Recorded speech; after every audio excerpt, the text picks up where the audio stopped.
안녕하세요. 방주성북교회 성도 여러분, 반갑습니다. 4월 28일 주일입니다. 잘 지내셨나요? 자, 오늘 말씀은 지난주에 이어서 선교 탐방 이야기입니다. 사도행전 16장 6절에서 15절 말씀 제가 봉독하겠습니다. 성령이 아시아에서 말씀 전하지 못하게 하시거늘 그들이 부르기아와 갈라디아 땅으로 다녀가 무시아 앞에 이르러 비두니아로 가고자 애쓰되 예수의 영이 허락하지 아니하시는지라. 무시아를 지나 드로아로 내려갔는데 밤에 환상이 바울에게 보이니 마게도냐 사람 하나가 서서 그에게 청하여 이르되 마게도냐로 건너와서 우리를 도우라 하거늘 바울이 그 환상을 보았을 때에 우리가 곧 마게도냐로 떠나기를 힘쓰니 이는 하나님이 저 사람들에게 복음을 전하라고 우리를 부르신 줄로 인정함이로라.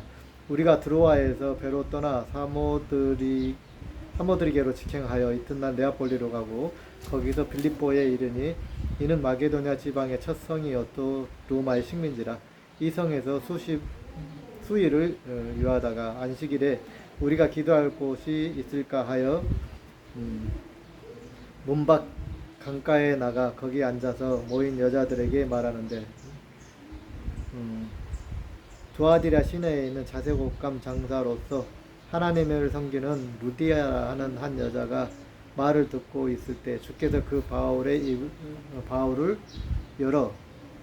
마음을 열어 바울의 말을 따르게 하신지라. 그와 그 집이 다 세례를 받고 우리에게 청하여 이르되 만일 나를 주 믿는 자로 알거든 내 집에 들어와 유하라 하고 강권하여 그렇게 하니라. 머물게 하니라. 아멘. 네. 성지순례 이야기 두 번째입니다. 성지순례를 첫 번째 이제 그 터키 땅, 튀르기아 땅을 했죠. 튀르기아 땅은 에덴 동산이 있었던 곳, 그리고 노아의 방주 아라랏산이 있었던 곳으로 추정하는 그런 나라이죠. 그렇기 때문에 터키 여러분의 느낌은 어떻습니까? 튀르기아, 터키 어떤 느낌을 가지고 있나요? 별볼 그저 그런 나라라고 우리가 생각을 하게 되는데요. 이스라엘의 북쪽에 있는 나라죠. 그래서 성서적으로는 상당히 의미 있는 그런 나라, 그런 땅이라고 볼 수가 있습니다. 어쨌든 튀르키아는 아시아 땅입니다. 그죠? 그래서 사도 바울이 이 튀르키아 땅을 먼저 선교를 합니다. 왜 그렇게 계획을 잡았는지는 모르겠지만 어쨌든 간에 이 로마를 향하여 가기 위해서 튀르키아 땅을 거쳐야 되는 것이죠. 그 다음에 그리스를 거치고 그 다음에 로마에 갈 수 있는데 그 당시 로마가 세계를 지배했던 시절이고 이 모두를 다 로마가 지배를 했고 예루살렘, 이스라엘까지 다 지배를 했던 시기였죠.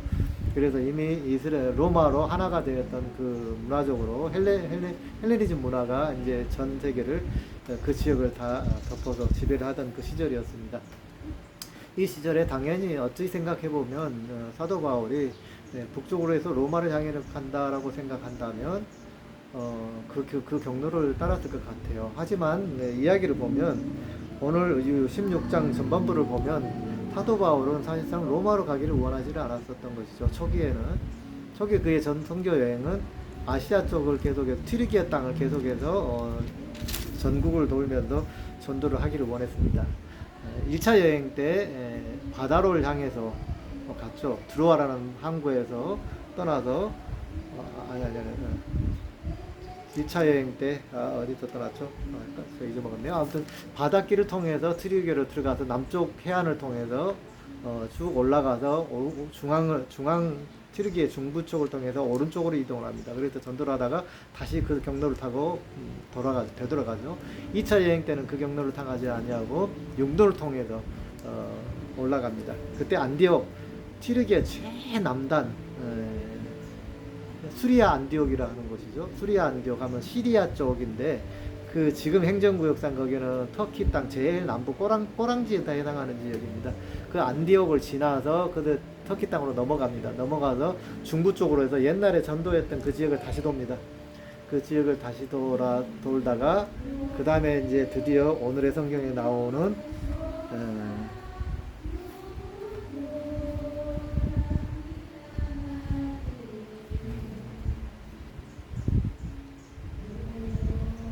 무시아라는 도시에 이르게 됩니다. 자, 무시아 7절 말씀을 보시면 이제 이야기할 수 있습니다. 무시아 앞에 이르되 비두니아로 가고자 했을 때 예수의 영이 허락하지 아니하는지다 그러죠.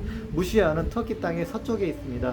바로 지금의 이스탄불의 남쪽, 이스탄불에서가 좀 떨어져 있어요.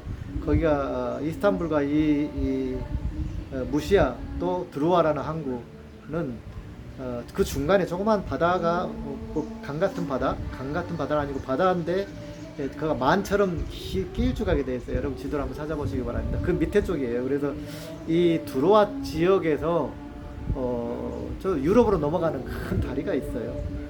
제가 그 다리를 우리가 이제 지나가게 되는데 그 다리가 하나 있고 그 다음에 이스탄불에 도시의 한 가운데 있는 다리가 큰 다리가 있어요. 거기는 꼭 강 같은 그런 좁은 해로인데 여기를 통해서 북쪽에 있는 바다와 연결됩니다. 그래서 사실 바다가 계속 이렇게 연결돼 두 개의 큰 다리를 경유하면서 이어져 나가게 되었습니다. 그런데 여기서 7절에 있는 비두기아는 이 두로아라는 항구 동시에 좀 동쪽에 있어요. 그러나 서해안 쪽에 있죠. 동쪽에 있고 여기가 산거리길입니다. 큰 산거리길에서 여기서 동북부 쪽으로 빠지게 되면 지금 이스탄불을 향해서 가게 됩니다. 이스탄불 쪽을 향해서 그 다음에 계속해서 해안가를 통해서 북부 해안가를 통해서 이렇게 전도를 할 수 있는 거죠. 선교를 해나갈 수 있는 그런 루트입니다. 그래서 사도 바울은 사실 그런 루트를 타고서 전도를 하려고 처음에 계획을 했습니다. 그런데 하나님께서 그 비두기아가 무시아의 오른쪽 상부 사각선으로 우측에 있는 도시죠. 그 다음 도시죠. 비두기아 그 다음 도시로 가려고 여러 번 애썼는데 예수의 영이 허락하지 않는다 그랬습니다. 뭐였을까요? 구체적으로는 기록이 안 돼서 어떤 상황인지를 알 수 없지만 어쨌든 환경적인 요소였지 않았을까라고 제가 추측을 해봅니다. 근데 거기서 예수의 영이 허락하지 않았다. 뭐 신비하게 막 가려고 하는데 불기둥이 나와가지고 못 가겠다든 그런 건 아니었을 거예요. 그렇다고 한다면 어떤 신비한 그 신비를 갖다 기록을 했을 것 같아요. 왜냐하면 드로아에서 바다 건너서 이제 유럽을 향해서 갈 때에 꿈 하나 꾼 거잖아요. 신비는 그 꿈 하나예요. 그 꿈 하나 보면서 마게도냐 사람이 이렇게 손짓하는 걸 보면서 이게 성령의 뜻이다 이렇게 결정을 했잖아요. 그리고 보면 구름 기둥이 앞을 가로막았다든가 하는 정도면 굉장한 기적이잖아요. 이걸 성경에 기록하지 않았을 이유가 없습니다. 제가 추측하기로는 어떤 환경적 요소가 아니었을까. 사회적 환경적 요소로서 자꾸 북쪽으로 나가는 것이 어려웠었다는 것이죠. 예. 그래서 그 길을 막혀서 어쩔 수 없이 차선책을 선택한 게 드로아예요. 왼쪽 항구 도시예요.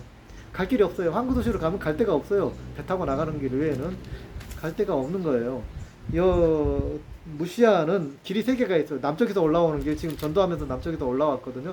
거기서 왼쪽 서해안 쪽으로 가느냐, 아니면 우측 북동쪽을 향해서 북쪽을 향해서 가느냐, 북동쪽을 향해서 가느냐, 이 세 갈래 길밖에 없는데 북쪽 길이 막혔으니까 당연히 이제 서쪽 길로 간 거죠. 항구 쪽 도시 쪽으로 가는 거죠. 어떻게 될지 모르지만 항구 도시 쪽으로 갔어요. 길이 막혔으니까 자기가 들어온 길 빼놓고 되돌아갈 수는 없잖아요. 그래서 그냥 상황이 그래서 왼쪽으로 갔어요. 그래서 드로아라는 항구 도시에 갔더니 거기서 꿈을 꾼 거예요. 성령께서 이제 드디어 꿈을 주신 거죠.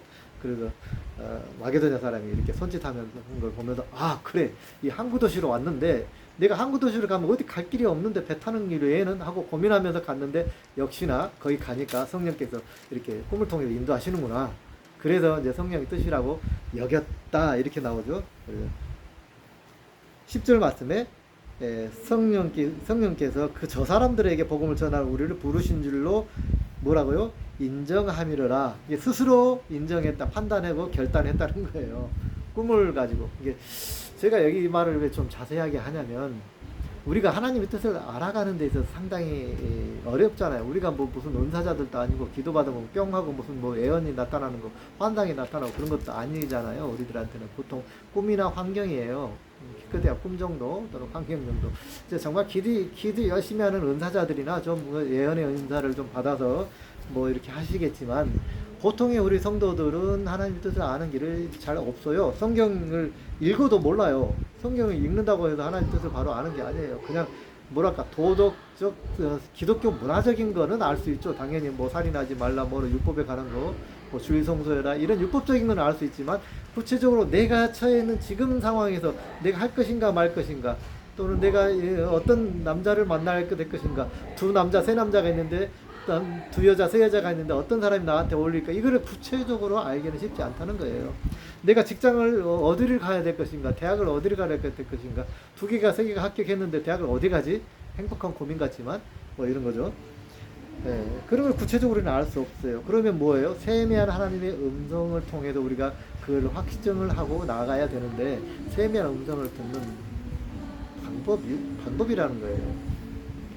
여기 첫 번째 하나님께서는 이 환경을 통해서 사도 바울에게 말하셨던 것 같아요. 환경을 통해서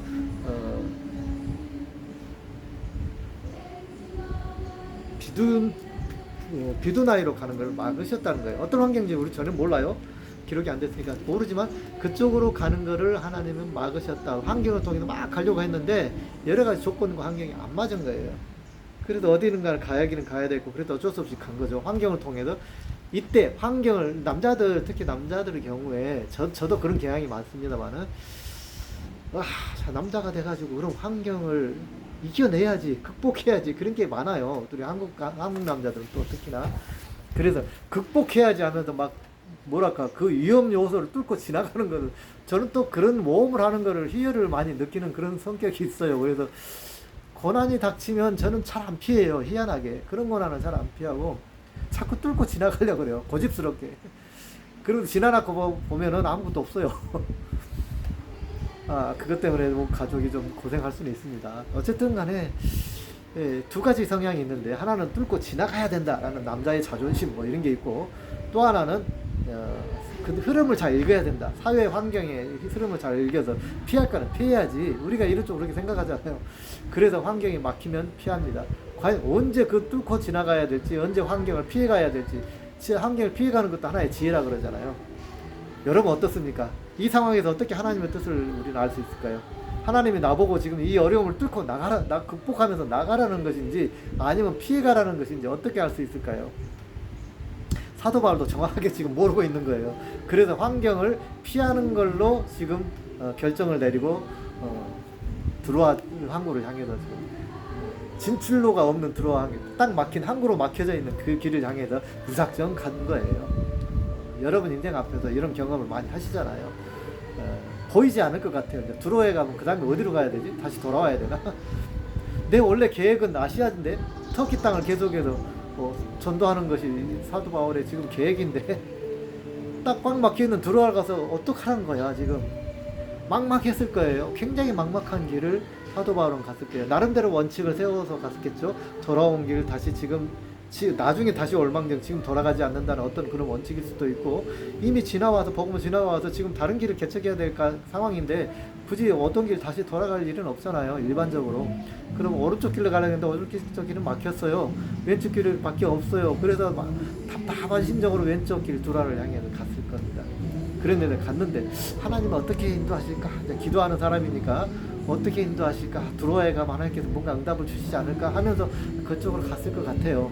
그런데 아니나 다를까? 이제 드로아에 가니까 환상을 탁 하고 환상인지 뭔지 그냥 어리뭉뚱신한 상황에서 이제 그 꿈인지 환상인지 생신지 그런 상황에서 확실하게 영적인 어떤 매개체를 통해서 탁 받은 거예요. 그때 사도 바울이 이제 그런 거예요. 아멘. 이건 하나님의 인도하심이야. 확신을 한 거죠. 왜?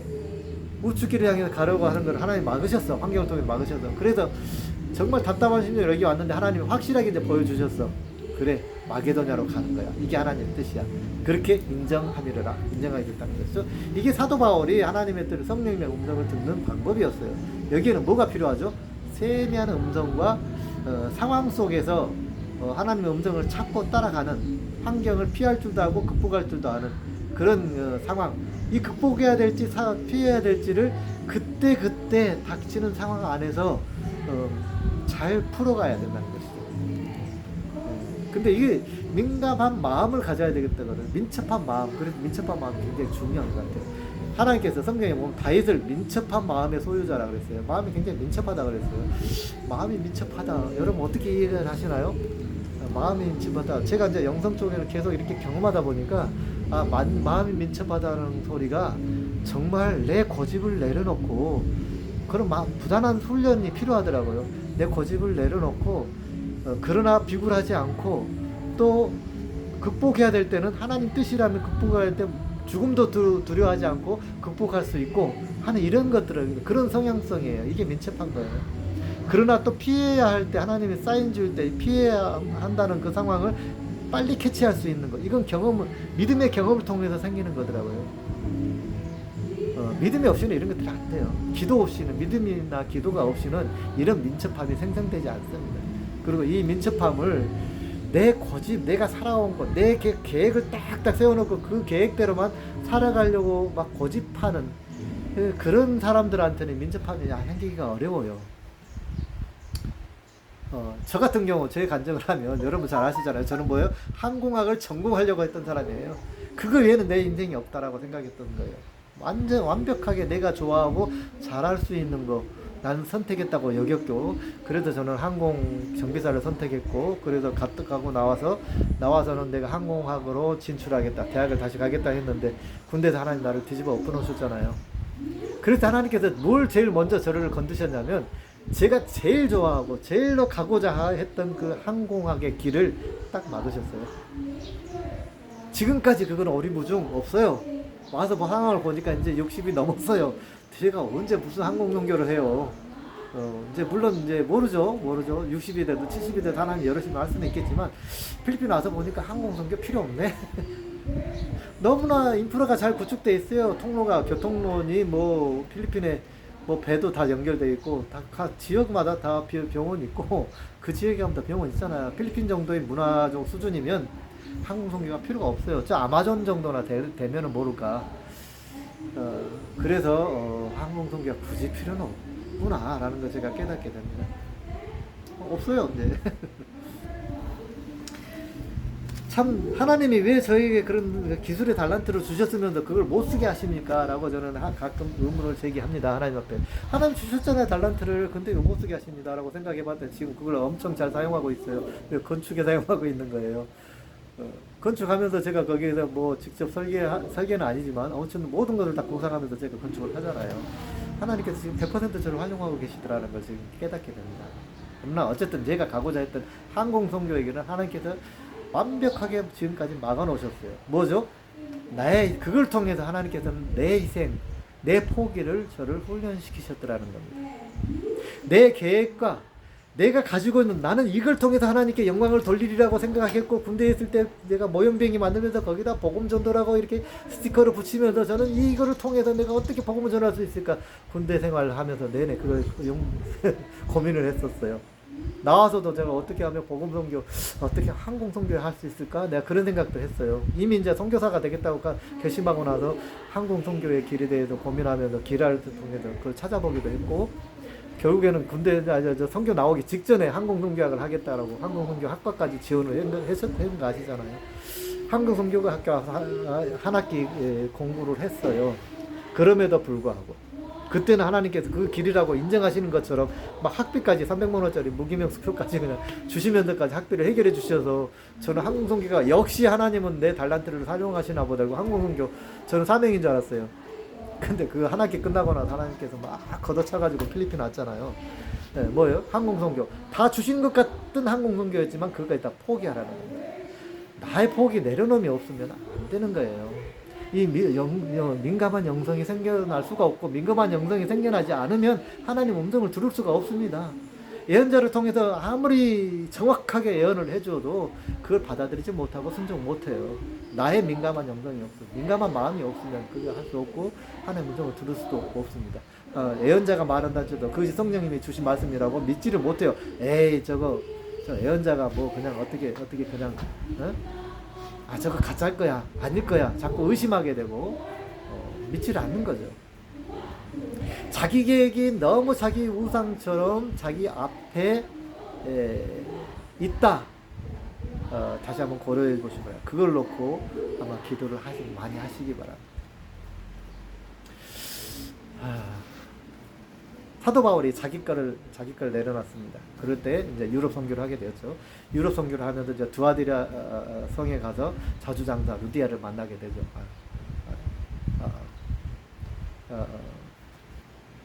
대사 죄송합니다. 기명을 자꾸 제가 까먹어서요. 빌리피아 빌립보에 가서 이제 자주장자 드디어 루디아를 만나게 됩니다.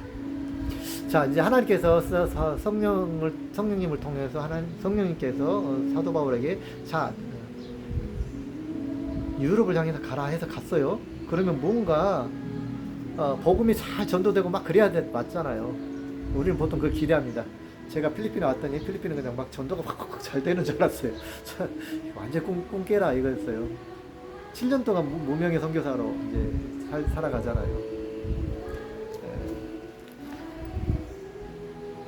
사도 바울도 그랬던 것 같아요. 가자마자 꼴랑 루디 한 사람, 그리고 이제 뭐 이렇게 귀신 들린 그 종 하나 고쳐줬더니 그냥 고발당해가지고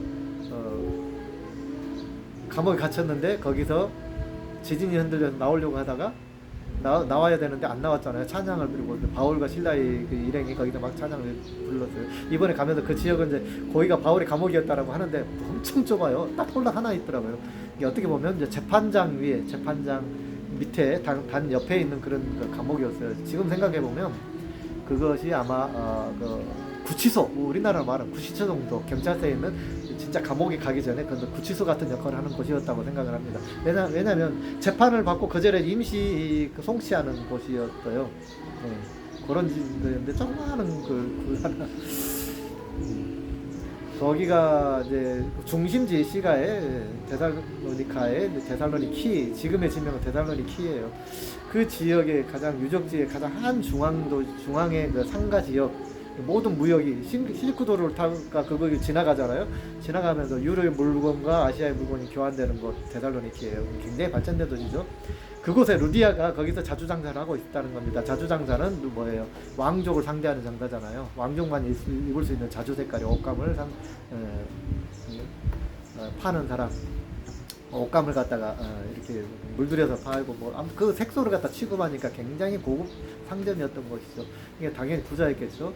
이제 그 상가 터 이런 것을 이제 발굴해가지고 여기가 그 루디아의 상가 터다 이렇게 하고 그 옆에 보면 무슨 기념 교회 터가 있고 보면 그 교회 터라는 것이 이제 증거가 있어요. 바닥이나 이렇게 문양 같은 게 나와 있어요. 그래서 이게 교회 터였다 이렇게 하는데 그런 교회들이 여러 개가 이제 발굴이 되고 있는 것입니다. 그 중에 하나는 이제 대표적인 큰 교회가 로마가 공인되고 난 다음에 지어진 큰 교회도 있고요. 그래요. 가보면 신전도 있고 이제 가서 보면 신전이 교회가 된 데도 있고 교회였던 곳이 이슬람 지역에서는 이제 성당이었던 거, 로마 성당이었던 곳이 이제 거기다 4개의 첨탑만 세워가지고 이슬람 성전으로 사용하고 있는 모스크로 사용하고 있고 막 그래요. 가보면 성지순례를 가보면 참 감회가 많이 교차합니다. 오늘의 메시지입니다. 오늘의 메시지에서 터키 땅을 먼저 갔다 그랬잖아요. 터키 땅은 동양이잖아요. 동양의 마지막 서쪽 끝에 있는 나라입니다. 그런데 터키 땅과 이슬람, 이 중동 지역이 지금 전부 다가 이슬람이잖아요. 중동 지역 다 이슬람. 이란, 이라크, 또 애국 다 이슬람이에요. 이스라엘만 빼놓고 그죠? 그 이슬람 한 중앙에 이스라엘 유대교 이스라엘 나라가 하나 딱 들어가 있는 겁니다. 얼마나 불편하겠습니까? 근데 하나님께서 왜 바울에게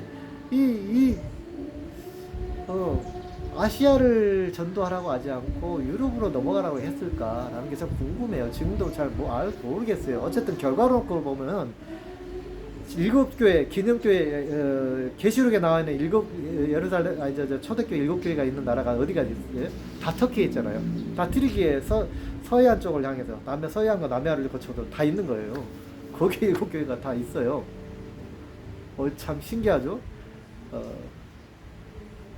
그리고 에덴 동산이 위치했다라고 추정하는 그 나라예요. 그리고 노아의 방주 아라랏산 제2의 창조가 일어났다라고 말하는 그 아라랏산이 있는 곳이라고 있는 나라로 추정하고 있는 그 나라를 하나님께서 왜 복음화시키지 않으시고 사도 바울 죽으라고 거기서 목숨 걸고 전도하는 바람에 초대교회 7개가 거기 세워졌잖아요. 그런데 지금은 뭐예요? 흔적도 없이 사라졌다는 거예요. 물론 유적만 몇 군데 조금 남아있지 지금 거기가 어떻게 됐어요? 국교가 이슬람인 터키가 지금은 그곳에 자리 잡고 있더라는 것입니다.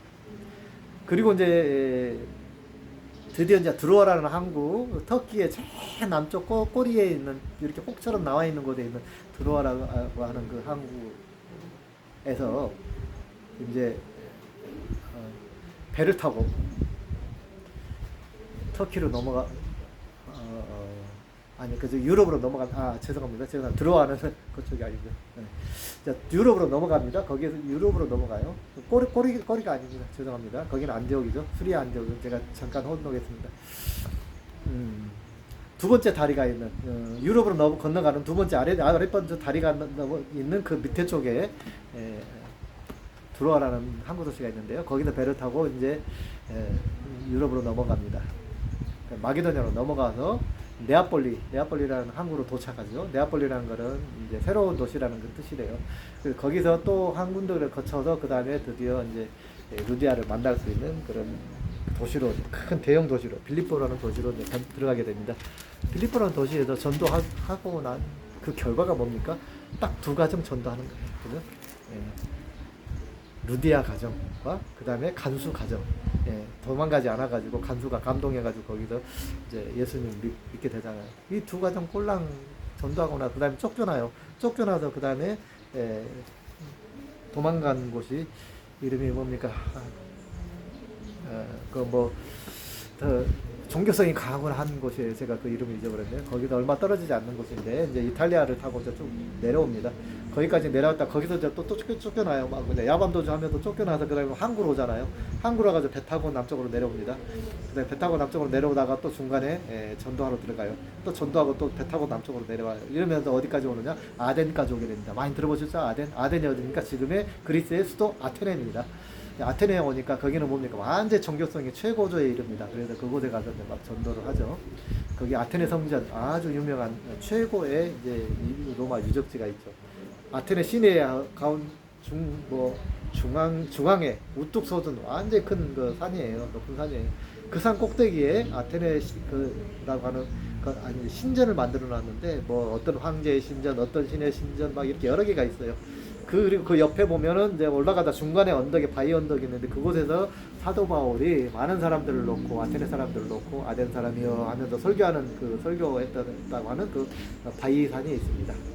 거기를 거쳐서 내려왔는데 그 아테네 시에 그 신전이 있는 곳에 큰 황제를 모시는 그 신전 최고 큰 신전이 있고 그 옆에다가 이제 로마가 313년에 국교화가 된 다음에 세운 교회가 있어요. 성당이 있어요. 그래서 성당도 있고요. 뭐 이랬습니다. 그래서 이런 유적지를 돌아보면서 제가 느낀 겁니다. 자, 그 뒤로 그리스가 지금 국교가 무엇입니까? 정교회입니다. 정교회는 기독교죠. 기독교회, 로마 카톨릭, 그 다음에 동방정교회, 그 다음에 우리 개신교가 있잖아요. 이렇게 크게 나누면 이렇게 있습니다. 정교회 쪽은 이제 소련, 지금 러시아가 정교회죠. 그리고 그리스가 종교회고요. 이 유럽 쪽으로 넘어가는데 이 종교회가 발달을 하죠. 그래서 소련까지 넘어가잖아요. 이렇게. 보면 유럽을 넘어가서 그렇게 전도가 되는데요. 그리고 가만히 보십시오. 유럽이 중세 로마를 통해서 전도가 되어져 가지고 중세 시대에 결국은 이제 캐톨릭으로 유럽을 다 점령을 하죠. 그 다음에 영국과 그 시대의 스페인과 포르투갈이 이제 배를 타고서 이제 식민지를 개척하면서 계속해서 이 천주교가 전파가 됩니다. 기독교가 전파가 되죠. 그래서 필리핀도 이제 그 천주교 나라, 거의 천주교 나라처럼 되어 있잖아요. 이 아시아 쪽에도 많은 천주교가 와서 전도를 했지만 다 실패하고 지금 필리핀만 거의 남았어요. 천주교 나라, 거의 천주교 나라로. 이렇게 전도 역사가 일어납니다. 보면서 제가 느낀 거, 지금도 이제 그리스 가서 제가 제일 많이 감동을 받았던 것은 바로 이 루디아의 시내가입니다. 사도 바울이 루디아를 만났던 시내가에 지금도 거기에서 세례를 주고, 우리가 갔던 그날이 주일이었는데 그 바로 앞에는 루디아 기능교회가 있어요. 시내가 바로 앞에 한 20-30m 앞에 바로 지어져 있고요. 지금도 거기서 예배를 드리고 있고, 우리가 갔을 때 거기에서 세례를 주는, 우리가 예배를 마치고 나니까 그 우물가에서 우리는 예배를 드렸어요. 예배를 드리고 나왔더니 거기서 이제 세례식을 하더라고요. 그까지 보면서 우리 마음속에 제 마음속에 참 거기서 감명을 많이 받았습니다. 성령을 쫓아서 일하는 것. 그죠? 우리 기독교인들이 굉장히 그게 중요하다는 겁니다. 우리 여러분이 교회 봉사할 때 성령을 쫓아서 봉사를 하시기를 바랍니다. 그게 절대적입니다. 사도 바울이 물론 성령 안에서 은혜 안에서 터키 땅을 선교를 했지만 그 줄거라고 자기 1차, 2차, 3차 선교 여행 중에서 1차, 2차 중반부까지 터키 땅을 온전히 전도를 했어요. 근데 거기가 어떻게 됐습니까? 이슬람화가 됐어요. 그 다음에 성령을 쫓아서 이제 마게도냐로 넘어와서 전도를 했어요.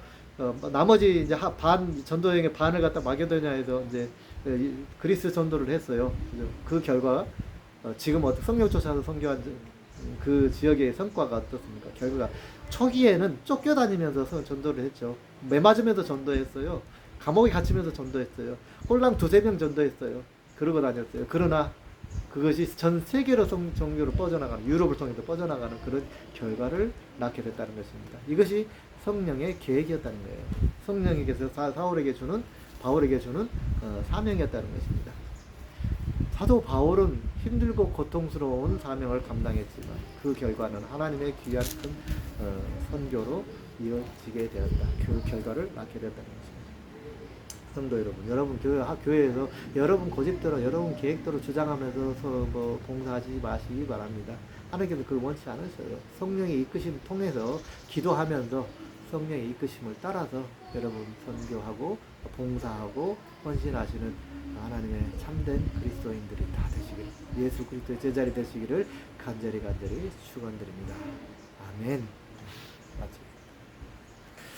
기도하겠습니다. 주님 감사합니다. 주님 감사합니다. 성령을 쫓아서 우리가 헌신하며 봉사하는 것이 얼마나 중요한지를 오늘 본문 이야기를 통해 사도 바울을 통해서 알 수 있게 되었습니다. 주님, 우리가 교회 안에서 여러 가지 물질의 헌신과 또 노동의 봉사의 헌신과 선교의 헌신들을 하고 있지만 그것들이 정말 나를 위한 선교, 봉사, 나를 위한 나의 평안을 위한 그런 봉사로 머물지 않습니까? 주님, 주께서는 그거를 넘어서라고 말씀하십니다. 이제 성령을 쫓아서 성령의 음성을 듣고 성령께서 하라고 명령하신 사명을 쫓아서 우리 선교, 봉사, 신앙생활을 하라고 주님께서 말씀하십니다. 그것이 얼마나 중요한지를 오늘 본문을 통해서 우리에게 일깨워 주셨습니다. 주님, 지금 내가 걸어가는 이 인생이 내 고집이 아닙니까? 주님, 내 고집에 하나님께서 이럴 거라고 규정하면서 가고 있지 않습니까? 주님, 그러한 고집에, 고집 속에 있을 때, 내 계획 속에 있을 때, 내 이성을, 신앙 속에서 내 이성을 강조하고 있을 때에 하나님의 음성은 내 가슴 속에서 세미하게 들려지지를 않습니다. 주님께서는 내 가슴에 세미한 음성, 부드러운 마음을 가지라고 말씀하셨습니다. 우리가 부드러운 마음을 가질 때에 세미한 성령님의 음성이 우리에게 들려질 줄 믿습니다. 내 고집을 내려놓고 내 계획을 내려놓고 내 생각을 내려놓을 때 성령께서 나를 인도하시고 내 환경을 갖다가 막으시고 나의 마음에 두들겨 주시는 그 말씀을 깨달을 때에 하나님의 사명이 들려지고 보여지게 되는 줄 믿습니다. 아버지의 뜻을 발견하고자 아버지 오늘도 기도할 때에 내 아집 속에서 기도하지 않게 해주시고 내 고집 속에서 기도하지 않게 해주시고 내 고집과 아집을 내려놓고 오직 부드러운 마음으로 민첩한 마음으로 주님의 말씀을 듣는 저와 우리 성도님들 되게 하여 주시옵소서. 이제는 우리 주 예수 그리스도의 은혜와 하나님 아버지의 무한하신 사랑과 성령님의 교통하심이 온전히 내 고집을 내려놓고 하나님 말씀을 듣고자 하는 주님의 음성을 듣고자 순종하고자 하는 결단하는 하나님의 사랑하는 자녀들 머리 위에 이제부터 영혼까지 함께 하시기를 간절히 축원하옵나이다. 아멘. 할렐루야. 이 한 주간도 모든 걸 내려놓고 승리하시기를 바랍니다. 하나님 앞에 민첩한 마음으로 순종하는 것이 승리인 줄 믿습니다. 승리하시기 바랍니다.